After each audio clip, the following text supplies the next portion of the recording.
민주당은 그동안 청문회에서 도덕성이 조금 떨어지더라도 능력과 자질이 좋으면 일할 수 있게 해야 한다고 주장해왔습니다. 그런데 김 후보자는 올해 예산이나 국가 채무 비율 같은 주요 팩트에 대한 질문에도 답변을 제대로 하지 못했습니다. 중국 칭화대 석사 논문과 관련해서는 오늘 새롭게 표절 의혹이 제기됐는데 부족함이 있을 수 있다고 사과했습니다. 이어서 고희동 기자입니다. 야당 의원이 올해 본 예산 규모를 묻자 김민석 후보자가 즉답을 피합니다. 정부 예산안 규모가 어느 정도 되는지 아십니까? 정확한 숫자까지 말씀드려야 됩니까? GDP 대비 국가 채무 비율을 묻는 질문엔 엉뚱한 숫자를 댑니다. 20에서 30 정도 사이로 제가 알고 있는데요. 네. 48.4%인 실제 채무 비율과 차이가 있는 대답을 내놓은 겁니다. 15년 전 당 지도부 활동 중 취득한 칭화대 석사학위에 대해선 논문 표절 의혹이 제기됐고 김 후보자는 부족함이 있을 수 있다고 인정했습니다. 전체 페이지 그대로 복사해 붙이기로 했습니다. 딱 단어 하나 바꿨더라고요. 인정합니다. 왜냐하면 제가 엄격한 논문 작성에 대한 훈련을 제대로 받지 않았습니다. 그 점에 대해서는 죄송하다는 말씀 드립니다. 다만 정당하게 학위를 받았다는 입장은 굽히지 않았습니다. 김 후보자의 아들이 고3 시절 발의를 추진해 김 후보자도 공동 발의자로 이름을 올렸던 법안은 표절 의무교육 관련 법안이었습니다. 내년 지방선거 출마 의향을 묻는 질문엔 총리직이 제 정치의 마지막일 수 있다는 생각으로 전력 투구하겠다고 했지만 의원직 사퇴에 대해선 선을 그었습니다. 국회의원직은 사임하시고 국무총리직에 전념하겠다. 이런 한번 결심 같은 거는 생각해 본 적 없습니다.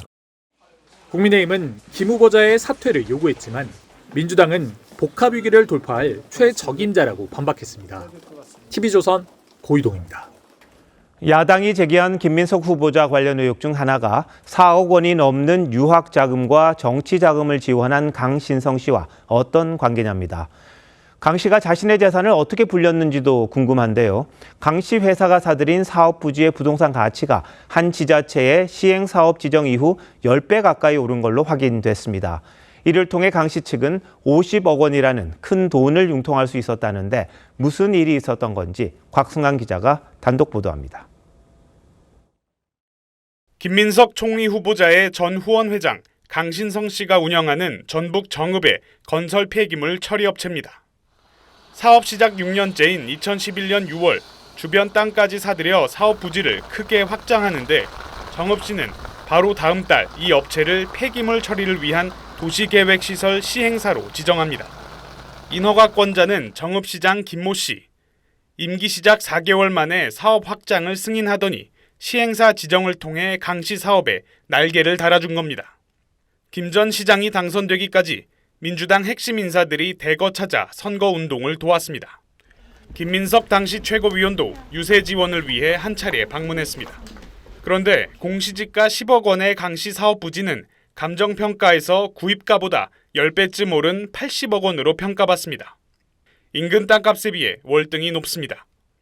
정읍시청 관계자는 사업 허가 요청에 검토를 거쳐 절차대로 허가했을 뿐이라면서도 땅값이 80억 원이나 평가된 것은 잘 이해되지 않는 대목이라고 했습니다. 강 씨 업체는 2018년 이 땅의 소유권을 은행으로 넘기며 50억 원의 신탁 대출을 받습니다. 강신성 대표님 좀 관련해서 여쭤보고 싶어서 왔는데. 여기 잘 몰라요. 저희는 잘 모르니까요. 신속한 사업 허가에 다른 배경이 있는지 물었지만 김 전 시장은 답을 하지 않았고 강 씨 측 역시 같은 질문에 답변하지 않았습니다. TV조선 곽승환입니다.